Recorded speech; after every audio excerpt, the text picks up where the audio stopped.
I wonder who the person is that you have kept most in touch with outside of your family during this time of lockdown. It might be a relative that you FaceTime lots, or it might be your best friend. I know for me it's my best friend. We text or message each other nearly every day, sometimes more than once a day. We share all sorts of things about the things that have been going on in our lives that we would normally tell each other when we see each other face to face. And it's great to be able to keep in touch that way. We've been thinking over the last few weeks about Paul, who lived 2,000 years ago, and he was keeping in touch with his friends, the people living in Ephesus, whilst he was kept under house arrest, locked in his house in Rome. Now, he couldn't instantly message his friends, but he was writing letters to them instead. And in today's passage from the Bible, we're reading a beautiful prayer that Paul wrote in his letter. Now, before we find out what Paul wrote in his prayer, I think it might be helpful to just have a little think about praying. For some of us who are Christians, prayer is as natural as breathing. We do it all the time, almost without thinking some of the time. But for others of us, prayer can be really difficult and we find it really hard. And some of you might never have prayed. Maybe you don't know how to pray, or you don't know what words to use. Well, when I've been in schools recently before lockdown, we were thinking about prayer, and I shared with the children the 3 N's of prayer. The 3 N's of prayer are that you can pray anywhere, it doesn't matter where you are, and you can pray at any time, day or night, and that you can pray about anything. It doesn't matter what you pray about. And it doesn't matter how you pray. You don't need to be kneeling down or with your hands together and your eyes closed. In fact, when I pray when I'm driving, I really shouldn't be doing that because that would be dangerous. But the way that we pray is really the way that we communicate with our friends. So just like I tell my friend the things that matter most to her, to me and to her, that's how I should pray to God. Because when we pray, we're just talking to God as our friend. So we can pray about whatever we like, as long as it's what matters most to us, and as long as we're being honest with him, and as long as we're doing it in a way that's respectful to him, just as we would talk respectfully to our friends. So when Paul's praying, he's locked at home, he's not in church, he's praying about his friends because they really matter to him, they're really on his heart. And as he prays, he shows great respect to God as he talks to him.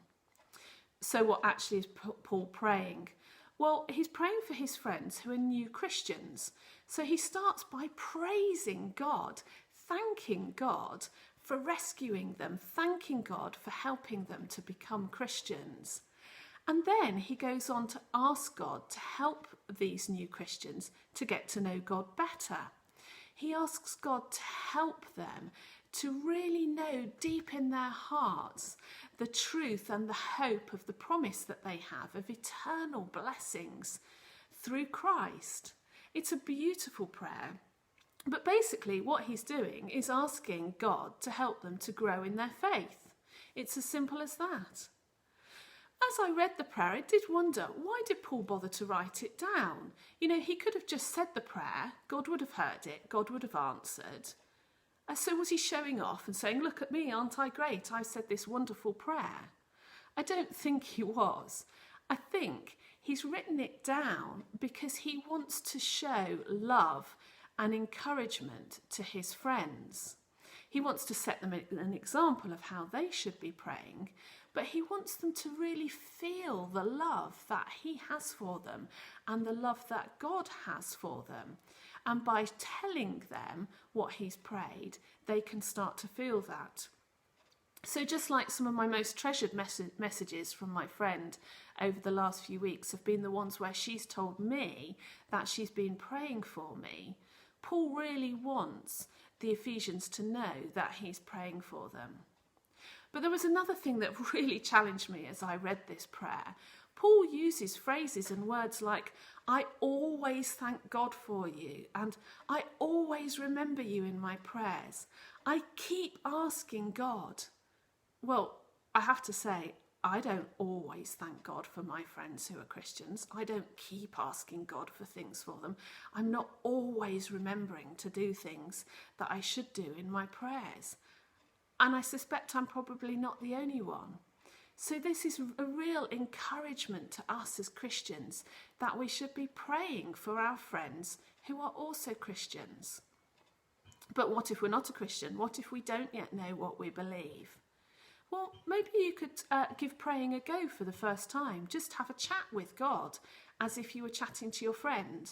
You know, when I chat to my friend via message, I don't get an instant reply. I can't see her. I can't hear her. But I trust that she has got my message, and I know that she will reply when it's convenient for her. And it's a little bit like that with God.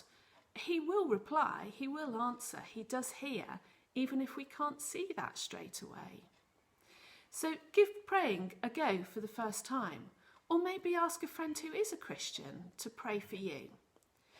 So as we think about this prayer that Paul has written down for us, I want us to think this week, who is the one person that I could be praying for this week so that they can have their faith encouraged and grown by God?